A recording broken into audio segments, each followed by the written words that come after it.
vai acabar, ela não vai passar.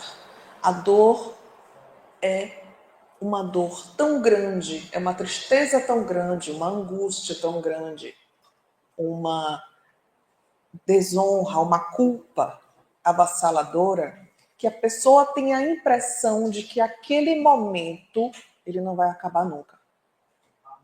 Ele vai se estender por toda a sua vida. Então, na hora que alguém pensa em suicídio, a principal ideia que precisa ser ilustrada naquele momento é o tempo. O tempo ainda tem mais tempo. Então a ideia é: a dor vai passar, o desespero vai passar, a culpa vai passar, a tristeza vai passar. Todas as questões vão passar. Porque o suicídio vem da ideia da imutabilidade. A pessoa pensa que aquela situação é irreversível, quando na verdade não é. Quando na verdade a gente sabe que na vida a gente só tem duas certezas: da morte e da mutabilidade permanente. Tudo muda o tempo inteiro, e graças a Deus que é assim. Deus criou a natureza com mutabilidade permanente. Tudo muda de forma permanente e a gente muda o tempo inteiro, até as nossas células o tempo inteiro mudam. Então, os fatos, as circunscrições emocionais que a gente vive também mudam. Todos os cenários mudam. E com o advento da fé, a gente acredita, inclusive, que as coisas mudam para melhor. E quando nos perguntamos, então, que é você? Que sou eu? Não é quem. Não é quem, é o que. Quem nós somos. Nós sabemos quem somos. Mas o que nós somos propriamente? Nós somos não só um corpo de carne, porque o corpo de carne é esse que morre, e a gente sabe que permanecemos vivos aqui, como sabemos que as doutrinárias, elas são o principal ambiente terapêutico da casa espírita, porque trata a nossa alma, tanto de encarnados quanto de desencarnados. E nós somos atraídos para uma doutrinária, tanto aqui nós encarnados quanto os desencarnados, pelo tema. Então, não importa nem, às vezes, a localização geográfica da casa espírita, ela é ali atraída pelo tema, os desencarnados. Então, aqui estão, com certeza absoluta, muitos irmãos que desencarnaram através do suicídio. E eles sabem que a vida continua dos dois lados da vida. E a dor também continua dos dois lados da vida. Por quê? Nós somos um espírito imortal. Nós somos um espírito imortal porque nós temos um Pai. Nós temos um Pai. Do mesmo modo que corre em nossas veias o material genético do nosso pai e da nossa mãe encarnados, que nos dá aqui características, né? Fenotípicas, cabelo, cor do olho, o jeito, da forma de falar, às vezes, a voz, tudo. Características genéticas do nosso pai e da nossa mãe. Qual é o material genético de Deus para mim, para nós que somos filhos dele? Qual o material genético que Deus transmite para os seus filhos, que caracteriza-nos como filhos de Deus? É a centelha divina. É a centelha divina que faz com que todos nós nos reconheçamos como filhos de Deus. Então sabemos que somos espírito imortal, filhos de Deus. Muito bom. Mas você sabe que nosso Pai nos mandou para uma jornada de evolução. Ok. Deus nos mandou para uma jornada de evolução. E quando a gente viaja, a gente mesmo aqui encarnado agora, os nossos pais, eles falam alguma coisa para a gente geralmente, né? Quando a gente sai. Eles dizem: vá com Deus, Deus te abençoe. E emana ali várias energias, coisas positivas, né, para a gente. Será que Deus falou alguma coisa para a gente quando Ele nos mandou para essa jornada de evolução? Será que ele deixou algo que a gente possa se lembrar? Olha, ele falou para Josué. E se ele falou para Josué, ele falou para você e falou para mim, e ele falou algo importante que a gente pode guardar. Essa frase é a frase de um pai guiando um filho e é a frase dele para nós. É o que a gente deve guardar aqui no coração para que a gente siga na nossa jornada da vida, dos dois lados da vida. Filho, a gente pode ler assim, ó. Filho, seja forte e corajoso. Não se apavore nem se desanime, porque eu, o Senhor, o seu Deus, o seu Pai, eu estou com você, eu vou estar com você por onde você andar. A gente não pode esquecer disso. A gente não pode esquecer disso. Por onde andar, no plano material, no plano espiritual, é por onde andar. E não é só o Pai, sou o seu Deus, eu sou o Senhor, é o Rei de tudo. Ele governa, ele comanda, ele dirige tudo. Estamos sempre em boas mãos. Estamos sempre amparados na sua misericórdia, na sua segurança, no seu amor, na sua completude. Estamos sempre bem dirigidos, guiados, direcionados na mão de Deus. É isso que ele está dizendo para a gente. Então caminha na vida, caminha em qualquer plano em que você esteja. Caminha com as dores que você está vivendo. Caminha porque eu estou com você. É isso que ele está dizendo para a gente. E é isso que a gente não pode esquecer. Porque o Espiritismo, ele não tira a dor da gente. Ninguém sofre menos porque tornou-se espírita. O Espiritismo tira o desespero. O que leva ao suicídio é o desespero, não é a dor. A dor dói para todo mundo. É o desespero que nos tira a vida. Mas, então, quer dizer que nós temos um corpo material, temporário, que morre com a perda da vida material orgânica. Temos o perispírito e o espírito. Quando perdemos o corpo material, ainda temos perispírito e espírito. Tá, mas a vida está onde? A vida está onde? Está no corpo material? Que quando esse corpo material ele finda, ele acaba, então acaba a vida? Não, não. Ah, então me prove. Tá bom. Os desencarnados que sentem, que amam até hoje, que odeiam até hoje, que lembram até hoje. Onde é que está a mente? A mente está no corpo? No cérebro? Não, a mente não está no cérebro. O cérebro, ele se desintegra.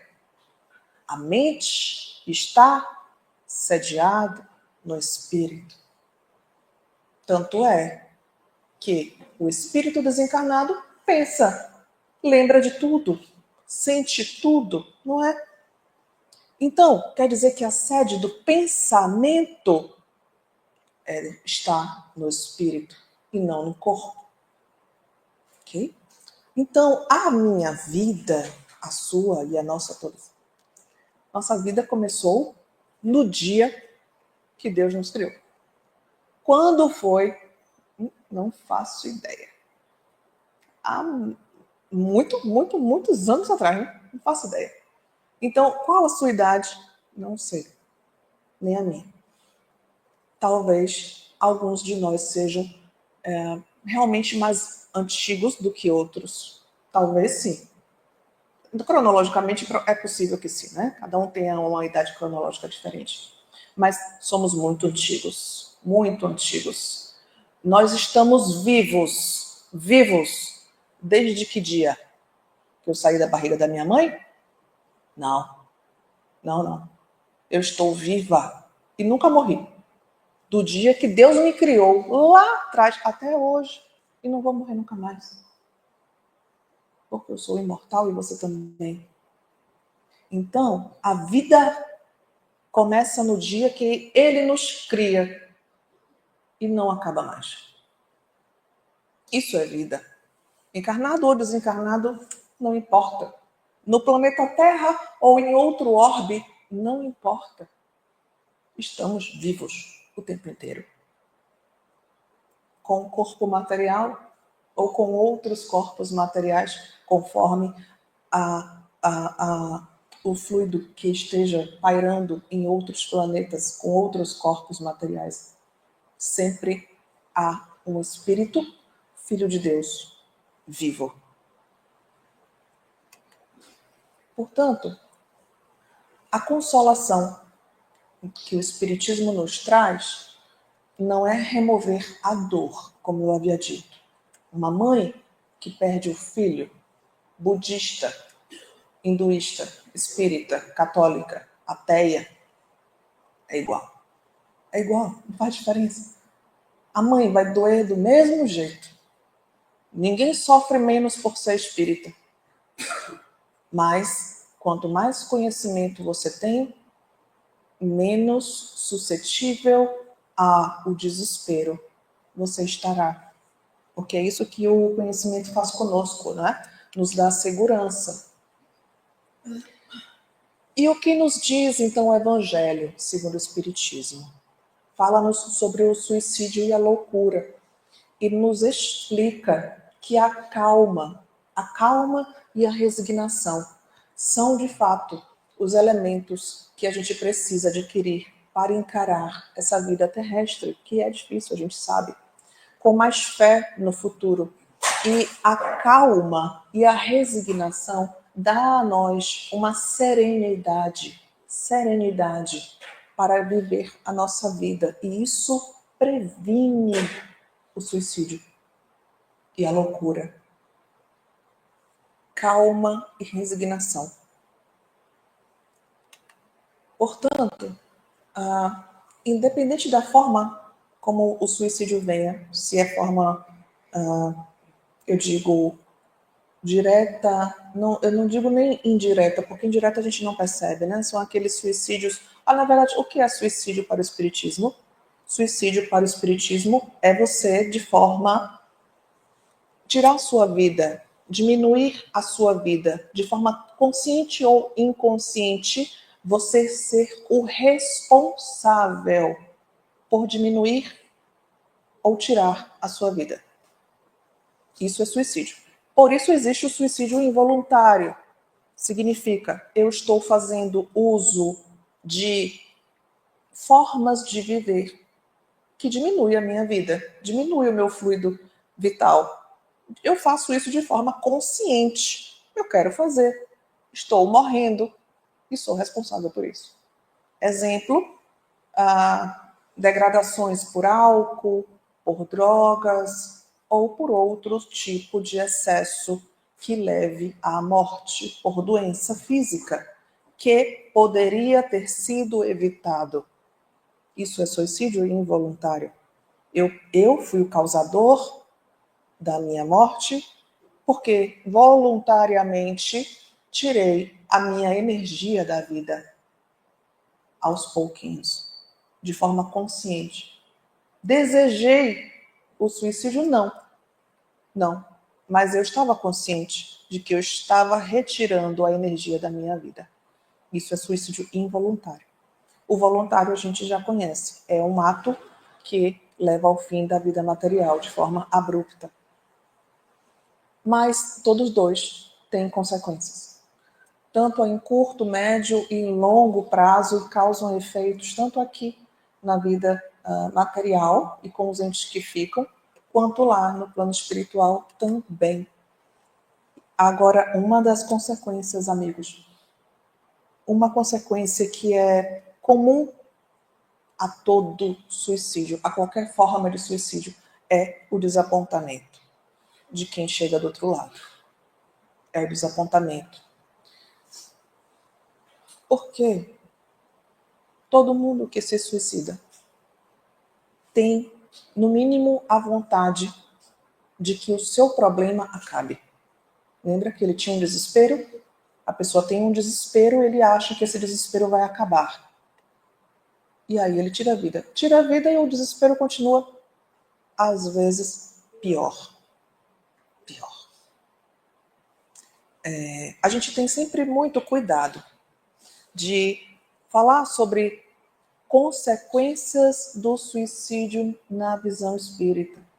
E este não é diretamente o tema de hoje, por isso não vou aprofundar tanto. Mas, de fato, são importantíssimos. Importantíssimos.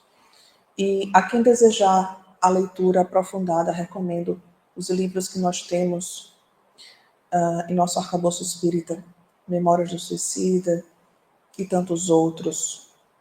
Vou falar hoje um dos livros, um livro de Chico, Instantes da Vida, que tem um relato também importantíssimo. Porque as consequências do suicídio, elas são devastadoras para a alma humana. E os efeitos são de longuíssimo prazo, apesar da misericórdia também ser quase que imediata. Ninguém está só. Ainda que você passe pelo Vale dos Suicidas, por todo o tormento de sentir-se com o peso das consequências dos próprios atos, estamos sempre amparados pela misericórdia. Sempre. Essa é uma verdade. Mas o desapontamento é cortante. Então, além de perceber-se sem vida do outro lado, como se sentem os irmãos que desencarnam através do suicídio? Eles percebem que continuam sentindo a mesma dor. E perceber-se agora sem como agir diante da dor é pior ainda. A preocupação continua, o medo continua, a raiva continua. Então, o que é necessário? Quando a gente desencarna, quando desencarnamos através do suicídio, o que é necessário fazer do outro lado? É necessário que a gente comece a cuidar-se, curar-se das razões que nos levou ao ato do suicídio. Mergulhar na própria consciência, mergulhar nos próprios sentimentos, nas próprias emoções que levou àquele momento e começar a fazer novas escolhas. É necessário passar um tempo na erraticidade, em que nós vamos nos preparar, nós vamos estudar, nós vamos vivenciar, nós vamos reaprender e nos preparar para reencarnar de novo. Reencarnar de novo. Passaremos novamente por um planejamento reencarnatório e com a misericórdia divina encontraremos um lugar para reencarnar. Este é o plano. Cada um receberá o tratamento que for correspondente à sua necessidade. Então, muitos vão precisar de acolhimento ambulatorial, muitos vão precisar de instrução educacional, como eu acabei de falar, não é? Então, as consequências espirituais, o tratamento depende no plano espiritual, depende da necessidade de cada um. E assim a gente se prepara para voltar novamente, voltar mais forte, mais instruído, voltar para não repetir, voltar para não repetir. Uma vez eu acompanhava um aconselhamento com a espiritualidade. E aí eu fui reclamar de uma pessoa, um familiar meu, que estava com a ideação suicida. E falando, poxa, mas o que eu posso fazer para essa pessoa se sentir mais forte? Por que isso? Por que aquilo? Tentando, né? Encontrar caminhos. Aí a entidade, o irmão falou para mim assim, minha filha, esta pessoa já está de parabéns, porque ele já chegou a 35 anos sem se suicidar até agora. Ele tem se suicidado em quase todas as últimas encarnações. Só dele estar vivo até agora, aos 35, para nós já estamos bastante felizes. Continuem fazendo tudo o que vocês estão fazendo enquanto família. Ponto. Então, o que para mim, como familiar, era uma grande dor observá-lo, para a espiritualidade, vê-lo vivo, era um festejo. Nós não conhecemos as dores de cada um. São profundas. A gente precisa ser o máximo amoroso possível sempre, porque não fazemos ideia de onde dói.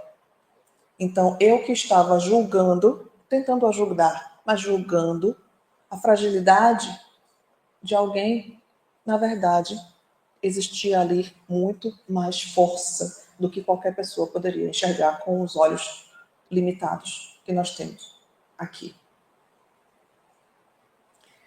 Então, após um certo tempo, nós vamos ser reintegrados, não é? Sempre, sempre seremos reintegrados, graças a Deus. A morte natural bom, acho que eu já tinha falado sobre essa parte, mas o que acontece? O perispírito e o espírito, eles estão presos por um laço natural. Esse laço natural, ele tem uma força quando a gente nasce. E nós temos ali uma quantidade de tempo para que esse laço natural ele fique bem firme. Cada pessoa vem com um planejamento. Dentro desse planejamento tem um tempo de vida. Esse tempo de vida faz com que esse laço fique mais ou menos forte. Exemplo, uma pessoa que vem com um planejamento reencarnatório para viver 90 anos, aos 80 anos, esse laço está firme, não é? Falta ainda 10 anos, não é? Ok. Mas uma pessoa que vem com planejamento para viver 3 anos, os 3 anos, e morrer de forma natural, muito provavelmente, aos 2 anos, o laço já está mais leve, já está mais, né, se desprendendo mesmo. Então, esta coesão entre espírito e perispírito se dá conforme o tempo de vida que a gente tem. Ok. Mas eu decidi romper com os planos divinos. Porque ninguém aqui desceu com um planejamento reencarnatório dizendo que ia se suicidar, ok? Isso não está no plano reencarnatório de ninguém. Morrer por suicídio. Não está. O plano é outro. É a gente que interfere por livre e espontânea vontade, que chama-se livre-arbítrio, interfere e muda as coisas. O que acontece com o meu laço, que eu estava aqui para viver, por exemplo, 70 anos, mas decido tirar minha vida hoje? O laço está firme.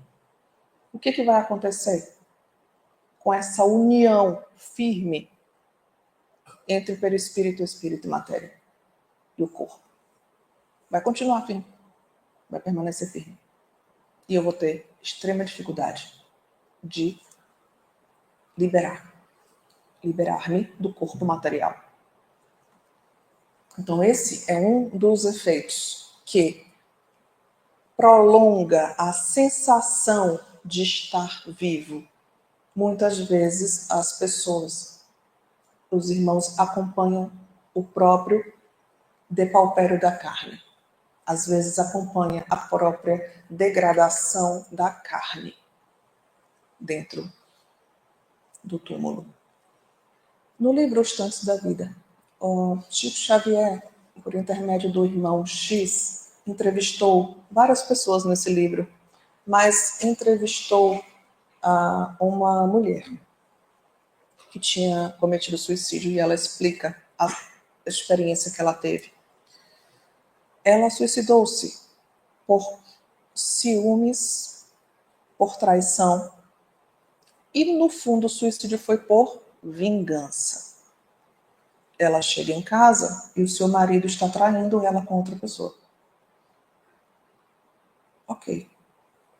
Ela por conta dessa situação, tirou a própria vida na frente dele. Qual o nome disso? Vingança. Vingança, ponto. Então, infelizmente, ela não era... Ela sentiu toda a experiência de estar viva com o corpo morto. E ela relata que sentia tudo. Sentiu o solavanco dentro do carro com o corpo levando para o IML. Enquanto passava nos buracos da estrada que ela conhecia, o corpo ia balançando e ela sentindo. E ela conta para o irmão X que a maior vergonha dela, isso porque o livro foi escrito e o relato dela é de muitíssimos anos atrás, não duvido que isso seria diferente hoje, mas naquela época muito mais, ela disse: meu irmão, a minha maior vergonha foi quando tiraram a minha roupa. Tiraram a minha roupa e eu fiquei sem roupa na frente de homens. E cortaram meu corpo para olhar as coisas. Mas tiraram a roupa dela. Então, até a vergonha de estar desnuda para uma autópsia, ela acompanhou. Muitos são os sofrimentos de quem tira a própria vida. Neste mesmo livro, Instantes da Vida, que recomendo muito a leitura, que é agradabilíssima, inclusive porque tem várias pessoas diferentes com histórias diferentes de entrevistas, que muda a energia do livro o tempo inteiro. Tem uma entrevista com Marilyn Monroe e ela fala sobre como é do outro lado.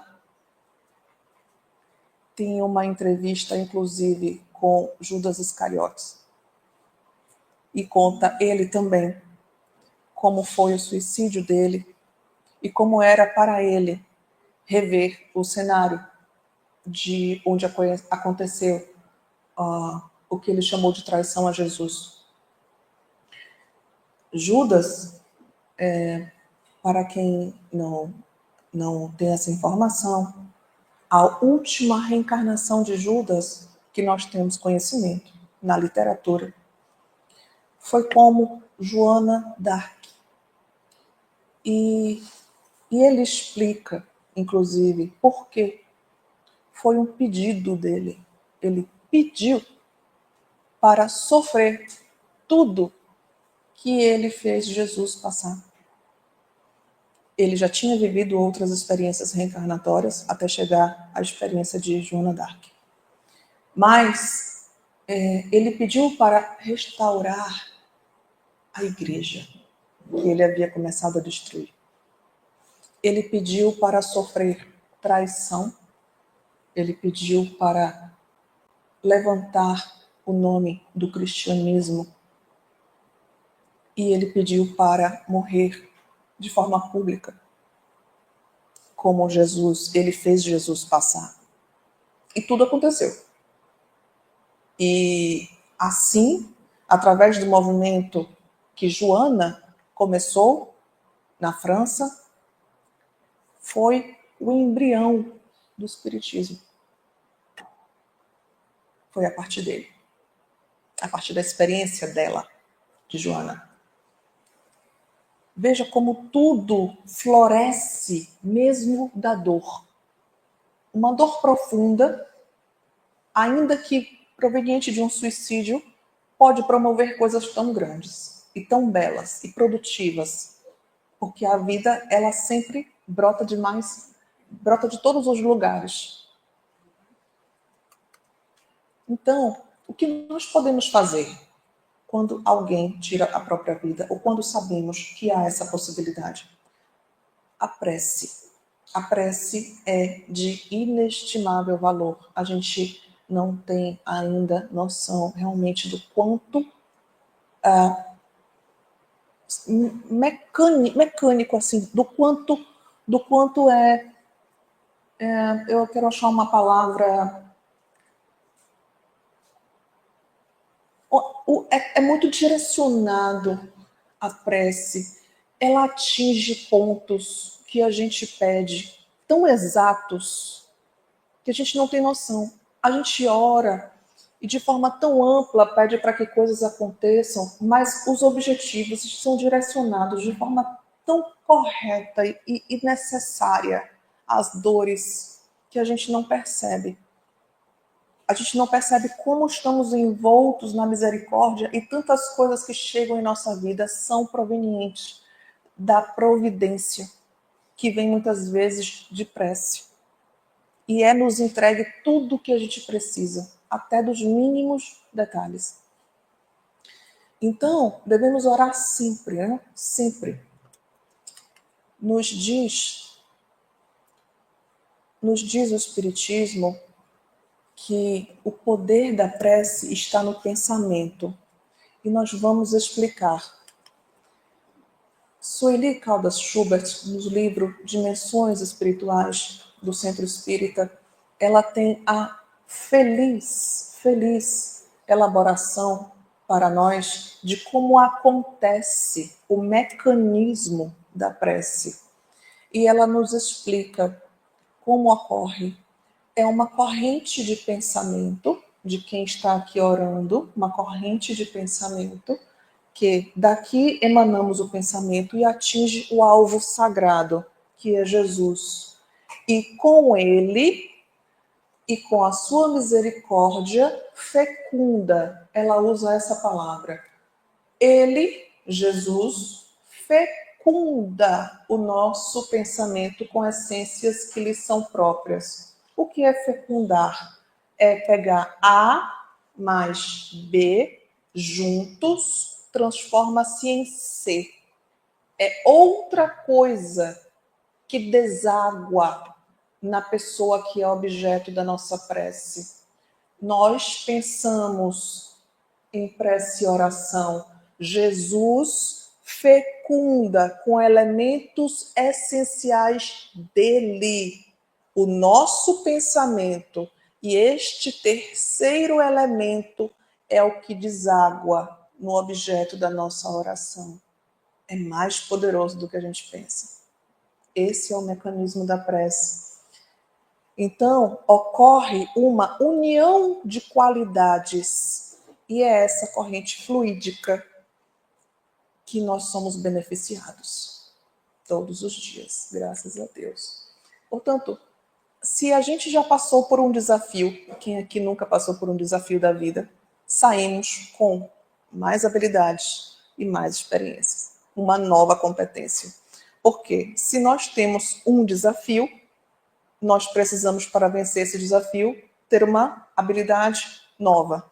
E assim, nós adquirimos cada vez mais habilidades e conhecimentos através das experiências que a gente passa. Então, por que não a gente fazer um inventário das nossas habilidades e competências, para que na hora do desespero, a gente pense assim, será que eu tenho condição de passar por isso? Está tão difícil. Como será que eu vou conseguir passar por isso? Então, vamos fazer um inventário das nossas qualidades e competências. O que é que eu tenho aqui na minha mala? Quais recursos, quais habilidades, competências eu já adquiri ao longo da minha vida? Por quantas experiências difíceis eu já passei e sei conduzir agora? Porque nós esquecemos dos nossos poderes, esquecemos das nossas coragens. E precisamos ter bastante isso em mente, para que a gente se lembre de quem a gente é diante da dor e do desespero. Então, estimulemos sempre a valorização pessoal, façamos sempre leituras edificantes, amizades que nos tragam energias que realmente são salutares, saudáveis a nós, pensamentos otimistas. Como dialogar com alguém que está pensando em suicídio? Fazendo com que a pessoa pense que precisa de mais tempo. Ele precisa de mais tempo para que aquela situação mude de configuração. E pensemos sempre com Jesus em meio. Sempre tenhamos Jesus em nossos pensamentos. E por fim, amigos, lembremos que os apóstolos, quando entraram naquele barco, que Jesus estava fora do barco. Não estava fora do barco, Jesus estava dentro do barco. Lembra o que foi que eles fizeram? Eles foram acordar Jesus na tempestade. Lembra do barquinho na tempestade? Jesus estava lá dentro, mas estava dormindo. Jesus estava dormindo dentro do barco. Aí os discípulos foram lá, acordaram Jesus. E diz, Jesus, acorda, a gente está morrendo, vem aqui nos salvar. Jesus acorda, calma a tempestade e fala com eles. Amigos, por que vocês não fizeram isso? Podiam fazer. Mas o que eu quero trazer com isso? Jesus, muitas vezes, está dormindo dentro de nós. Então, tenhamos a coragem de acordar Jesus nas nossas dores, nas nossas tempestades íntimas. Acorda, Jesus. Que Ele está muitas vezes aqui dentro, quietinho, observando-nos. Porque o Evangelho diz, pedis, pede, bata na porta, faça a sua parte que eu atendo. Então, vamos pedir com efetividade, elaborando que ele vai chegar. E chega assim, chega com luz para a gente. Porque, na verdade, do nosso lado ele sempre esteve e estará. Gratidão.